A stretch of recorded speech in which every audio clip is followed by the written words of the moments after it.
Miskien is God al baie meer teenwoordig in jou gewone lewe as wat jy besef of raak sien. Wanneer ons Handelinge 3 en 4 lees, is dit maklik om net op die wonderwerk te fokus. 'n Man wat nie kon loop nie, word gesond. Skare vergader, godsdienstige leiers raak paniekerig, die vertrek skud terwyl die disippels bid. Daar's vrymoedigheid, krag, beweging, 'n opwinding en ja, God gebruik beslis tekens en wonders. Soms beweeg die Heilige Gees skielik en dramaties en onmiskenbaar. Soms word gebede beantwoord op maniere wat ons nie kan verklaar nie. En soms kom genesing in oomblikke wat ons in ontzag voor Jesus laat staan. Maar as ons noukeurig lees, merk ons ook iets anders op. Soms verwag ons dat God slegs in dramatiese of op besonderse oomblikke sal werk, maar Handelinge herinner ons daaraan dat Jesus ook teenwoordig is in gewone gesprekke, in gebede wat gedeel word, en in 'n aanhoudende of 'n gereelde stille getrouheid. Kyk net na Petrus en Johannes in hierdie skrifgedeelte. Vers 13. Toe hulle die vrymoedigheid van Petrus en Johannes sien en agterkom dat hulle ongeleerde en eenvoudige mense was, het hulle verwonder en hulle het ook erken dat hulle met Jesus saamgeleef het.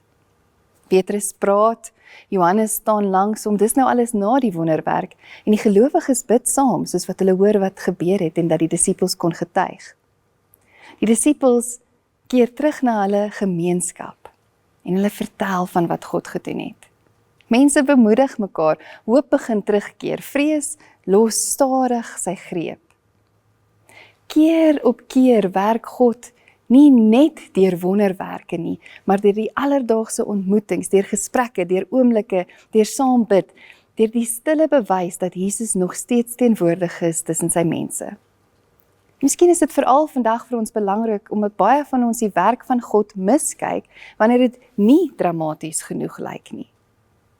Maar miskien is die moed om weer te begin, of die vrede wat daar is en bloot net weer opdaag ten spyte van, wanneer daar versagting van 'n verharde hart is, of wanneer iemand krag het om te bly, getrou bly. Miskien moet ons weer sien dat vriendelikheid wat daar is, ten spyte van die feit dat daar kon bitterheid gewees het, dat hierdie alles ook tekens is dat die Gees van God naby is en werksaam is.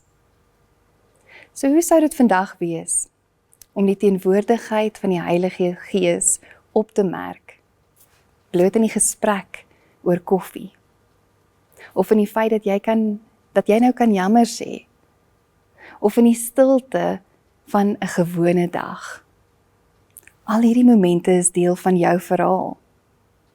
En miskien het iemand rondom jou nie nou 'n indrukwekkende verhaal nodig nie. Hulle het bloot nodig dat jy vertel hoe Jesus jou ontmoet in die doodgewone. So raak vir 'n oomblik stil. Haal diep asem. Sê vir God dankie vir die maniere waarop hy nou in jou lewe teenwoordig is. En let op dat daar selfs soms stille oomblikke is, waar jy weet dat hy naby jou is. Bid dan, Heilige Gees, ek vra weer vir die teenwoordigheid. Daardie vraag is deel van ons gesprek met die Here. En soos wat jy die Gees van God weer opnuut ontvang in jou lewe, sê vir hom dankie vir sy aktiewe en persoonlike teenwoordigheid hier en nou in jou lewe. Amen.